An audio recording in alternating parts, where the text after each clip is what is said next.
ಎಲ್ಲರಿಗೂ ನಮಸ್ಕಾರ ರೀ. ಹೆಂಗದಿರಿ? ನಾನು ಶ್ವೇತಾ. ಜಗತ್ನ್ಯಾಗ ನಡೆದಿರೋ ಸುದ್ದಿ ನಾನು ಉತ್ತರ ಕರ್ನಾಟಕ ಭಾಷೆದಾಗ ಹೇಳಲಿಕ್ ಬಂದೀನಿ.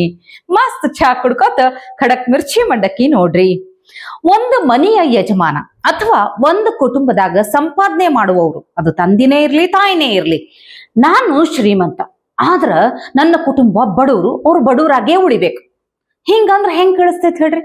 ನನಗರೆ ಬಹಳ ಅನ್ಸ್ಲಿಗತ್ತದ. ಆದ್ರ ಇಲ್ಲೊಬ್ಬ ಮಹಾ ತತ್ವಜ್ಞಾನಿ ಇದೇ ಅರ್ಥ ಬರೋ ರೀತಿಲಿ ಹೇಳಲಿಕ್ಕೆ ತರ ಕೇಳಿಸ್ಕೊಳ್ರಿ. कांग्रेस पार्टी गरीब पार्टी है और कांग्रेस के जो बड़े बड़े नेता हैं वो अमीर हैं। नहीं, मगर आप बात समझिए, हम अमीर पार्टी होना ही नहीं चाहते हैं।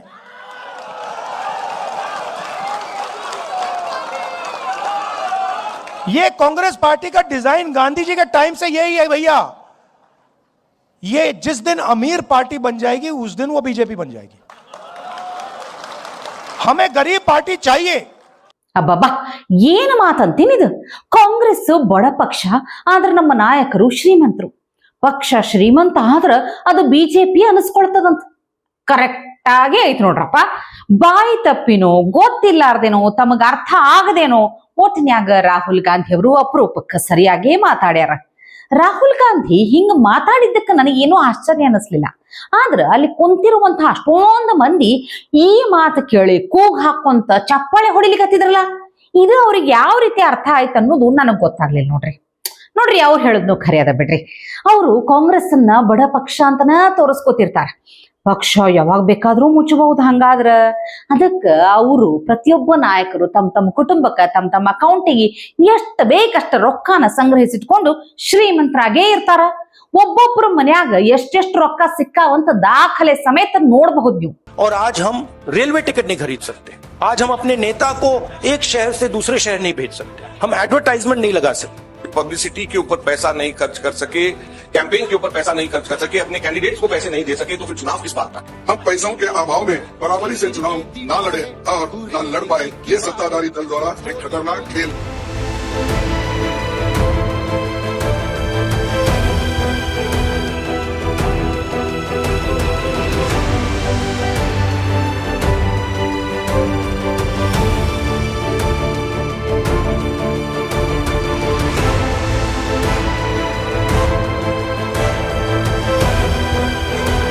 ರಾಷ್ಟ್ರೀಯ ಮಟ್ಟದಾಗ ಇವ್ರ ಕಥಿ ಹಣಿ ಬರ ಹಿಂಗಾಯ್ತಂದ್ರ ರಾಜ್ಯ ಮಟ್ಟದಾಗ ಅಷ್ಟೇನೂ ವ್ಯತ್ಯಾಸ ಇಲ್ ಬಿಡ್ರಿ.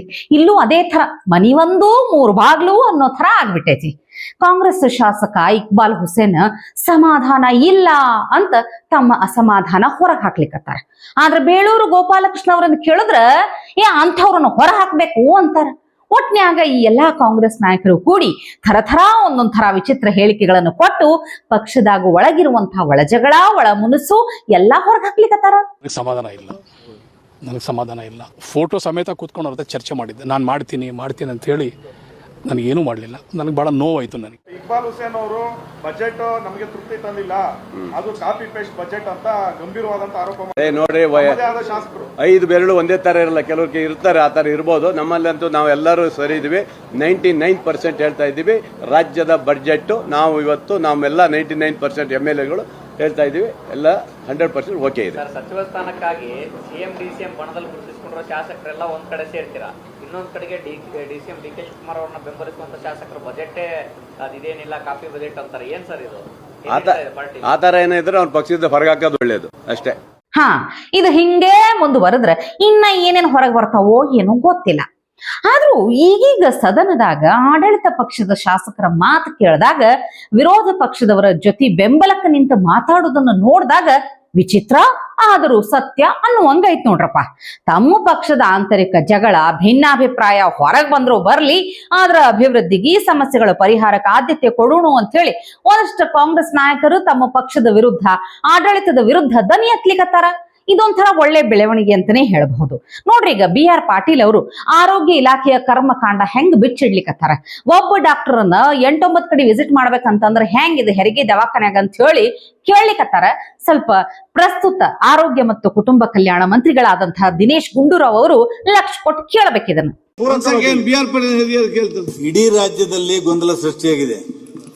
ಅನಾವಶ್ಯಕವಾಗಿ ನೀವು PSC ಡಾಕ್ಟರ್ಗಳನ್ನ ಎತ್ತಿ ತಾಲೂಕು ಹೆಡ್ ಕ್ವಾರ್ಟರ್ಗೆ ಹಾಕ್ತಾ ಇದ್ರಿ. ಮೊದಲೇ ಯಾಕೆ ಕೊಟ್ರಿ ನೀವು?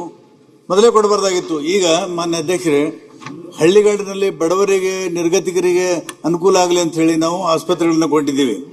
ಈಗ ಅಲ್ಲಿ ಡಾಕ್ಟರ್ಗಳನ್ನ ತಾಲೂಕು ಕೇಂದ್ರಕ್ಕೆ ಕರ್ಕೊಂಡು ಹೋಗ್ತಾ ಇದ್ದಾರೆ. ಇದು ಇದು ಯಾವ ನೀತಿ ಇದು? ಇದು ನೀವು ಜನರಿಗೆ ಅನುಕೂಲ ಮಾಡಿಕೊಡ್ಬೇಕು ಅಥವಾ ಅನಾನುಕೂಲ ಮಾಡಿಕೊಡ್ಬೇಕು? ಈ ದ್ವಂದ್ವ ನೀತಿಯನ್ನು ಬಿಟ್ಟು ಸರಿಯಾಗಿ PSC ಗಳನ್ನ ಸ್ಟ್ರೆಂಥನ್ ಮಾಡಿ. ಮಾನ್ಯ ವಿರೋಧ ಪಕ್ಷ ನಾಯಕರು ತಮ್ಮ ಬೆಂಬಲ ನಿಲ್ತಾ ಇದ್ದಾರೆ. ಈಗ ಹೆರಿಗೆ ಆಗಿಲ್ಲ ಅನ್ನೋ ಕಾರಣಕ್ಕಾಗಿ ಅಲ್ಲಿಂದ ಡಾಕ್ಟರ್ಗಳನ್ನ ಎತ್ತಿ ಬೇರೆ ಕಡೆ ಹಾಕ್ತಾ ಇದ್ದಾರೆ. ನಮ್ಮ ಜಿಲ್ಲೆಯಲ್ಲಿ ನಾನು DHO ಕೇಳಿದೆ, ಆ ಡಾಕ್ಟರ್ 7 ಕಡೆ ಹೋಗ್ಬೇಕಂತ ವಾರದಲ್ಲಿ ಕಾಯ್ತಾ ಇರ್ಬೇಕು ಹೆರಿಗೆಗಾಗಿ. 7 ಕಡೆ ಹೋಗ್ಬೇಕು ಡಾಕ್ಟ್ರು ಹೆರಿಗೆ ಮಾಡಕ್ಕೆ. ಒಂದ್ ಕಡೆ ಪೋಸ್ಟಿಂಗ್ ಕೊಟ್ರೆ ನೀವು 100 ಆಗ್ತವೆ, 50 ಆಗ್ತವೆ, 90 ಆಗ್ತದೆ. ಆದ್ರೆ ಹೋಗಿ ಹೋಗಿ ನೀವು 9 ಕಡೆ 7 ಕಡೆ ಡ್ಯೂಟಿ ಕೊಟ್ರೆ ಆ ಡಾಕ್ಟರ್ ಏನ್ ಮಾಡ್ತಾರೆ? ಇದು ಮೋಸ್ಟ್ ಇಂಪ್ರಾಕ್ಟಿಕಲ್. ಇದು ಯಾರ ಇಂತರ ಬುದ್ಧಿ ಕೊಟ್ರು ಇವರಿಗೆ? ಇನ್ನು ಸಿಎಂ ಸಿದ್ದರಾಮಯ್ಯನವರು ಮಂಡಿಸಿದಂತಹ 17ನೇ ಬಜೆಟ್ ಬಗ್ಗೆ ದಿನಾಲೂ ಸದನದಾಗ ಒಂದಲ್ಲ ಒಂದು ಚರ್ಚೆ ಆಕ್ಕೊಂತೆ ಅದಾವ. ಇಷ್ಟು ದಿನ ಬಜೆಟ್ ಒಳಗಿರುವಂತಹ ಅಂಶಗಳ ಬಗ್ಗೆ, ಎಲ್ಲಿ ಏನ್ ತಪ್ಪಾಗೈತಿ, ಎಲ್ಲಿ ಏನ್ ಆಗಬಾರ್ದಾಗಿತ್ತು ಅನ್ನೋದ್ರ ಬಗ್ಗೆ ಚರ್ಚೆ ನಡೀತಿತ್ತು. ಆದ್ರೆ ಈಗ ಈ ಬಜೆಟ್ ಕೈಯಾಗ ಹಿಡಿದ ಕೂಡ್ಲೇನೆ ಕಾಣುವಂತಹ ಮುಖಪುಟ ಅಂದ್ರೆ ಕವರ್ ಪೇಜ್ನಾಗಿರುವಂತಹ ಫೋಟೋ ಎಲ್ಲಿದು ಅಂತ ಕೇಳ್ಬಿಟ್ರು ಒಂದ್ಸಲ. ಬಜೆಟ್ಟಿನ ಮುಖಪುಟನ ಸರಿಪಡಿಸೋದಕ್ಕೆ ಹೇಳ್ಬೇಕು. ಈ ಬಜೆಟಿನ ಮುಖಪಟದಲ್ಲಿ ಮಲೇಷ್ಯಾದ ಕೊಲಾಲಂಪುರಿನ ಚಿತ್ರ ಹಾಕಿದ್ದಾರೆ. ತೀರಾ ಅಂತ ಕೆಳಮಟ್ಟಕ್ಕೆ ಬಂದಿದೆ ನಮ್ಮ ಬೌದ್ಧಿಕ ಮಟ್ಟ ಅಂತಂದ್ರೆ ಈ ಸಭಾನಾಯಕರೇ ಸರಿಪಡಿಸ್ರಿ. ಮಾನ್ಯ ಸಭಾನಾಯಕರೇ, ಅಲ್ಲ ಅಟ್ಲೀಸ್ಟ್ ನಮ್ಮ ವಿಧಾನಸೌಧದ್ದು ಇನ್ಯಾವುದೋ ಒಂದು ಚಿತ್ರ ಹಾಕಬೇಡಲ್ಲ. ಅದು ಯಾವ ಮಹಾನುಭಾವ ಈ ತರ ಅಲ್ಲಿ ನೋಡ್ರಿ, ವಿಧಾನಸೌಧ ಚಿತ್ರ ಹಾಕ್ಬೋದಾಗಿತ್ತು. ಇದರಲ್ಲಿ ಮಾನ್ಯ ಸಭಾಪತಿಗಳೇ ಇದು ನೋಡ್ರಿ, ಇದ್ರಲ್ಲಿ ಅಲ್ಲ ಹೇಳ್ತೀನಿ, ಅದಕ್ಕೆ ಹೇಳ್ತಾ ಇದ್ದೀನಿ. ಈಗ ನಮ್ಮ ST ಮಾಲ್ ಎದುರಿಗೆ ಟ್ವಿನ್ ಟವರ್ ಒಂದಿದೆ. ಇದು ಆ ಟ್ವಿನ್ ಟವರ್ ಅಲ್ಲ, ಸ್ವಲ್ಪ ಕೇಳಿ ಸರ್. ಅಲ್ಲ ಎಲ್ಲ ಓಡಾಡ್ತಾ ಇದೀವಿ ಅಲ್ಲೇ. ಆದ್ರೆ ಅಲ್ಲ ಮಾನ್ಯ ಸಭಾಪತಿಗಳೇ, ಅವ್ರು ಹೇಳ್ತಿರೋ ಟ್ವಿನ್ ಟವರ್ ಅಲ್ಲ ಇದು. ಇದು ಮಲೇಷ್ಯಾ ಕೊಲಾಲಂಪುರ್ ಅಲ್ಲಿರುವಂತ ಪೆಟ್ರೋನಾಸ್ ಟವರ್ ಇದು. ಆಯ್ತಾಯ್ತು. ಆ ತರದ ಒಂದು ಅಂದ್ರೆ ಬೌದ್ಧಿಕ ಮಟ್ಟ ಎಷ್ಟು ಮಟ್ಟಕ್ಕೆ ಬಿದ್ದೋಗಿದೆ ಈ ಸರ್ಕಾರದ್ದು ಅಂತಂದ್ರೆ ಇವನ್ ಮುಖಪುಟದ ಒಂದು ಫೋಟೋ ಕೂಡ ಹೊರಗಡೆ ದೇಶದ ಯಾವ್ದೋ ತಗೊಂಡ್ಬಂದು ಹಾಕುವಂತ ಕೆಲಸ ಮಾಡಿದ್ದಾರೆ. ಆಯ್ತು, ಮಾಡಬೇಡಿ ಸರ್. ಮಾಡ್ತೀರಾ? ಬೇರೆದ್ ಮಾಡಿ. ಬೆಂಗಳೂರಿಗೆ ಆಯ್ತಾಯ್ತು, ಸರ್ಕಾರ ಉತ್ತರ ಕೊಡುತ್ತದೆ. ಸರ್ ಆಯ್ತು. ಮಲೇಷ್ಯಾ ಪುಟ ಅಂತ ಸರ್ ಒಪ್ಕೊಂಡಿದ್ದೀರಿ. ಇದು ಮಲೇಷ್ಯಾದ್ದೆ ಅಂತ ಒಪ್ಕೊಳ್ತಾರೆ ಅವರು. ಅಬ್ಬಬ್ಬಾ, ಜಗತ್ತಿನಾಗೆ ದಾಖಲೆಯ 17ನೇ ಬಜೆಟ್ ಮಂಡಿಸಿರುವಂತಹ ಸಿದ್ದರಾಮಯ್ಯನವರ ಬಜೆಟ್ ಪುಸ್ತಕದ ಮ್ಯಾಲ ಮಲೇಷ್ಯಾ ಕೌಲಾಲಂಪುರದ ಫೋಟೋ ಅದಂತ ನೋಡ್ರಿ. ಅಂದ್ರ ಈ ಬಜೆಟ್ ಲೋಕಲ್ ನ್ಯಾಷನಲ್ ಅಲ್ಲಿದು ಇಂಟರ್ನ್ಯಾಷನಲ್ ಲೆವೆಲ್ಗೆ ಐತಿ ಬಿಡ್ರಿ. ಈ ಚಿಂತಿಲ್ಲಾರ್ದವ್ರಿಗೆ ಸಂತ್ಯಾಗೂ ನಿದ್ದೆ ಅಂತ. ನಮ್ಮ ಲಕ್ಷ್ಮಕ್ಕನವ್ರಿಗೆ ತಮ್ಮ ಗೃಹದಾಗ ಸರಿಯಾಗಿ ನಿದ್ದೆ ಆಗಿದ್ದಿಲ್ಲ ಅಂತ ಅನಸ್ತೈತಿ. ಹಿಂಗಾಗಿ ಸದನದಾಗೆ ನಿದ್ದೆಗೆ ಜಾರ್ ಬಿಟ್ಟಾರ. ಅಲ್ಲ, ಮೊದಲೇ ಗೃಹಲಕ್ಷ್ಮಿ ರೊಕ್ಕ ಸರಿಯಾಗಿ ಬರಾಕತ್ತಿಲ್ಲ ಅಂತ ಹೆಣ್ಮಕ್ಳ ಕೇಳಿಕತ್ತಾರ. ಅಂಥದ್ರಾಗ ಲಕ್ಷ್ಮಕ್ಕನೇ ಹಿಂಗ ನಿದ್ದಿಗಣ್ಣಾಗಿದ್ರ ರೊಕ್ಕ ಬಂದಂಗೆ ಅಂತ ತಿಳ್ಕೊರಿ ನೀವು.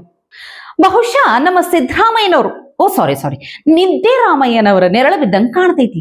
ಅವರಂತೂ ಕಂಡಲ್ಲಿ ವೇದಿಕೆಗಳಲ್ಲಿ ನಿದ್ದೆ ಹೊಡೆದು ನಿದ್ದೆ ರಾಮಯ್ಯ ಅಂತನ ಫೇಮಸ್ ಆಗ್ಬಿಟ್ಟಾರ. ಸಹವಾಸ ದೋಷ, ಏನೂ ಮಾಡಕ್ಕಾಗಲ್ಲ. ಇವತ್ತಿಗೆ ಸುದ್ದಿ ಸಾಕಲ್ಲ, ನಾಳೆ ಇಂಥವೇ ಮತ್ತೊಂದಷ್ಟು ಸುದ್ದಿ ತರ್ತೀನಿ. ಚಾ ಇಟ್ಕೊಂಡು ಮಿರ್ಚಿ ಮಂಡಕ್ಕಿ ನೋಡ್ಲಿಕ್ಕೆ ಕಾಯ್ಕೊಂಡಿರ್ರಿ. ಟಿವಿ ವಿಕ್ರಮ, ದೇಶ ನಿಮ್ಮ ಕೈಯಲ್ಲಿ. ಈ ಕಾರ್ಯಕ್ರಮ ನಿಮಗೆ ಇಷ್ಟ ಆಗಿದ್ದಲ್ಲಿ ಲೈಕ್, ಶೇರ್ ಹಾಗೂ ಕಮೆಂಟ್ ಮಾಡಿ. ಟಿವಿ ವಿಕ್ರಮದ ಕಾರ್ಯಕ್ರಮಗಳನ್ನು ನಿರಂತರವಾಗಿ ವೀಕ್ಷಿಸಲು ಸಬ್ಸ್ಕ್ರೈಬ್ ಮಾಡಿ, ಬೆಲ್ ಐಕನ್ ಒತ್ತಿ.